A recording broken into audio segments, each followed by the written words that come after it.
Halo kelas 7, hari ini kita masuk pelajaran IPA bersama saya Ibu Sinta. Kita akan melanjutkan pelajaran tentang campuran. Campuran adalah suatu materi yang terdiri atas dua zat atau lebih dan masih mempunyai sifat zat asalnya.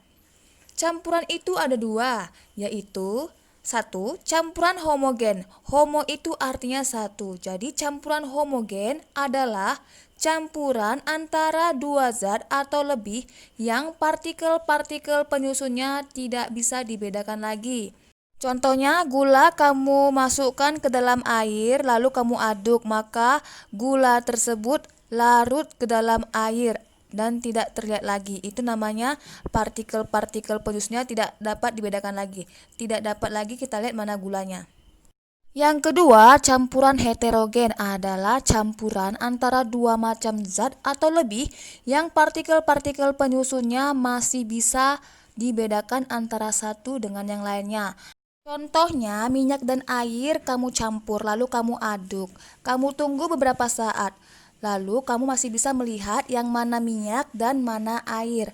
Ini artinya campuran heterogen, karena minyak dan air tidak bersatu, masih bisa dilihat kembali. Sekarang kamu sudah bisa membedakan mana campuran homogen dan mana campuran heterogen. Berikut ini contoh lain dari campuran homogen, yaitu ada larutan asam, larutan basa, dan larutan garam. Kita akan membahas satu persatu mulai dari larutan asam.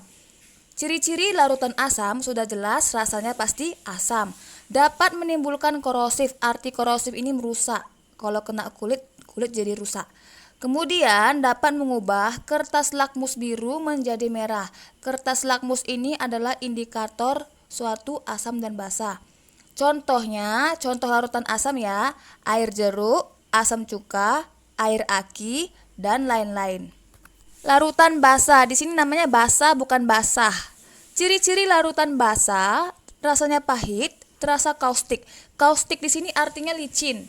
Mengubah kertas lakmus merah menjadi biru. Contohnya air sabun dan obat mah. Obat mah ini fungsinya untuk mengobati sakit mah.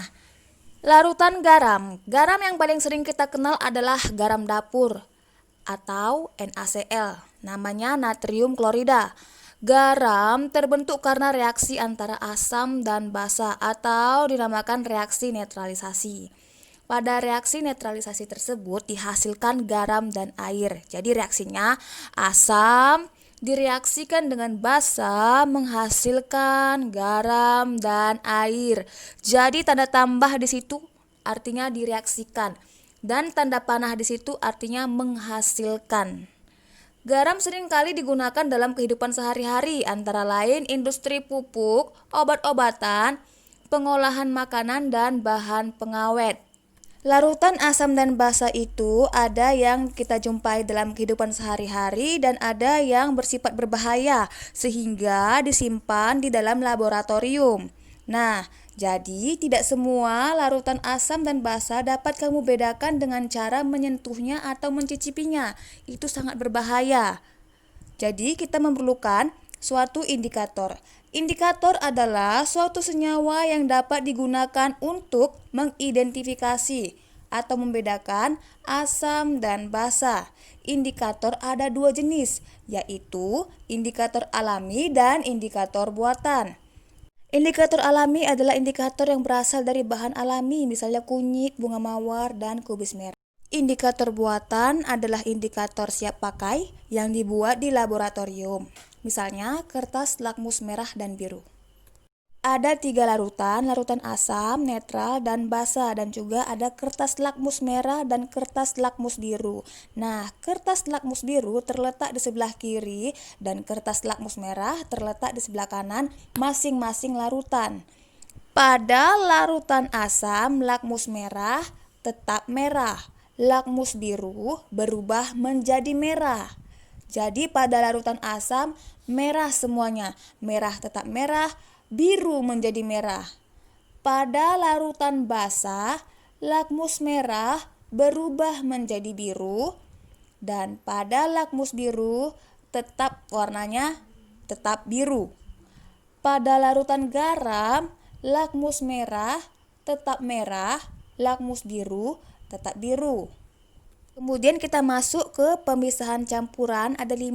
Yang pertama, filtrasi atau penyaringan.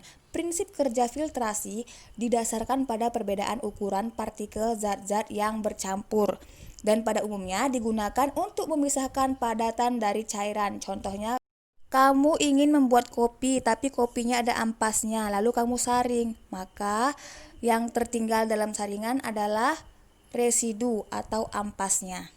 Berikutnya, sentrifugasi merupakan metode pemisahan campuran yang digunakan untuk memisahkan padatan yang sangat halus dengan jumlah campuran sedikit. Kromatografi merupakan metode pemisahan campuran yang didasarkan pada perbedaan kecepatan merambat antara partikel-partikel yang bercampur dalam suatu medium diam ketika dialiri suatu medium gerak. Destilasi digunakan untuk memisahkan suatu zat cair dari campurannya. Prinsip kerjanya didasarkan pada perbedaan titik didih dari zat cair yang bercampur sehingga saat menguap setiap zat akan berpisah. Metode pemisahan sublimasi didasarkan pada campuran zat yang memiliki satu zat yang dapat menyublim atau perubahan wujud padat ke wujud gas, sedangkan zat yang lain tidak dapat menyublim. Sifat fisika dan sifat kimia serta perubahannya.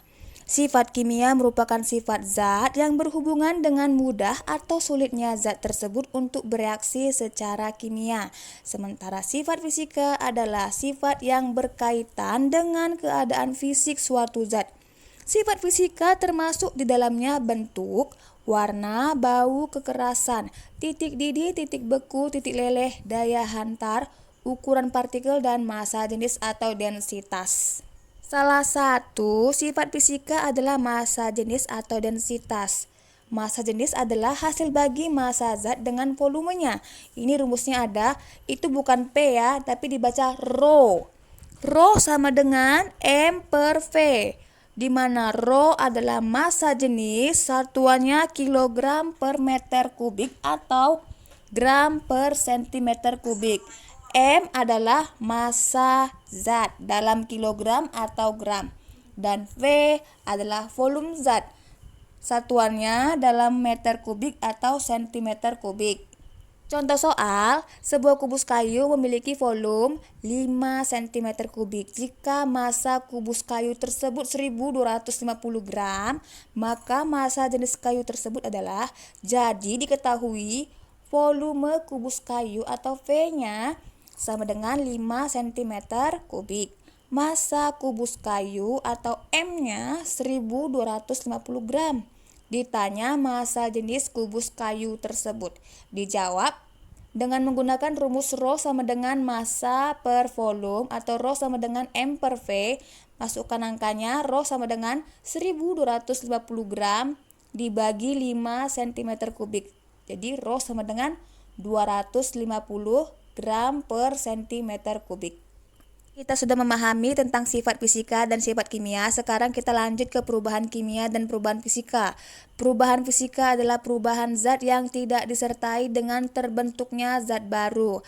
Artinya, zat tersebut masih bisa kembali ke zat asalnya, ke bentuk asalnya. Contohnya, menguap, mengembun, mencair, membeku, menyublim, melarut. Air berubah menjadi es disebut membeku, yaitu perubahan wujud dari cair ke padat. Lalu es tersebut kamu biarkan ke ruang terbuka. Es tersebut akan mencair kembali menjadi bentuknya yaitu air. Jadi di sini tidak ada zat baru. Perubahan kimia adalah perubahan zat yang dapat menghasilkan zat baru dengan sifat kimia yang berbeda dengan zat asalnya.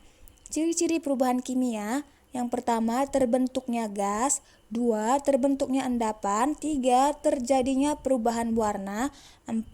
Terjadinya perubahan suhu. Contoh, perkaratan pada besi.